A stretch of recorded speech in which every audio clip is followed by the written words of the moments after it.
Гвалт, тлустае мяса, секс, божая помста, перамога, ахвяры. Цяпер з музыкамі працуем над старазапаветнымі псальмамі. Быццам бы ёсць новазапаветныя. Такі спецпраект фундуе, арганізоўвае наш сябра Павал. Летась у Бельгіі і Францыі прэзентавалі альбом на вершы святой Тэрэзы «Ружа без пялёсткаў».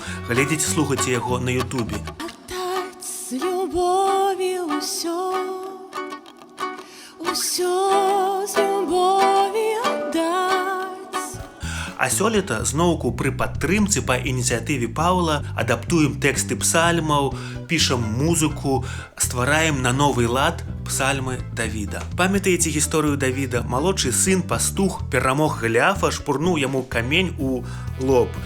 Стаў каралём, прыдумляў псальмы, граў на музычных інструментах, спяваў, адправіў свайго ваеннаначальніка на безнадзейную смяротную аперацыю, каб забраць сабе ягоную вабную жонку. Давід – яскравы, непасрэдны персанаж.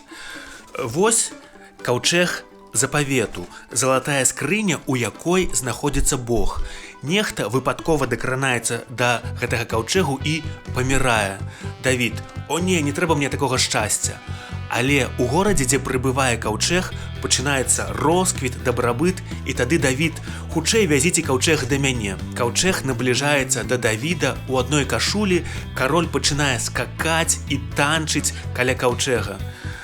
Жонка глядзіць на расхрыстанага, ледзьве не голага цара і закатвае вочы. І я таксама разам з жонкай цара Давіда закатваю вочы, бо старазаветныя тэксты для майго сучаснага вуха гэта правакацыя і скандал. Мы выгадаваныя ў сучаснай гуманістычнай еўрапейскай цывілізацыі на хрысціянскай новазаветнай глебе і ведаем, што ёсць маральнасць, мы мусім саступаць, мусім суіснаваць у грамадстве, любіць сваіх ворагаў. А старазапаветныя героі, яны як дзеці, яны не ўтаймоўваюць сваіх пачуццяў, яны голасна крычаць, патрабуюць свайго. Іхны Бог мусіць знішчаць, забіваць у пыл ворагаў, а іх саміх бласлаўляць багаццем, доўгімі гадамі, плоднасцю. Першы праект, які мы рабілі з Паўлам, гэта песні на вершы святой Тэрэзы, маладой дзяўчыны, якая памерла ў раннія гады, моўчкі з пакорай зносіла цяжкасці і выпрабаванні,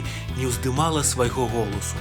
А цяпер мы робім тлустыя як мяса псальмы. Мне падабаецца, што наш сусвет не пляскаты, а разнастайны, усялякі.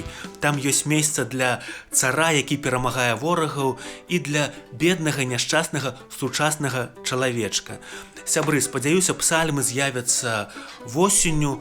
Прыедзем на канцэрты, паслухайце гэтыя песні на ютубе. Да сустрэчы!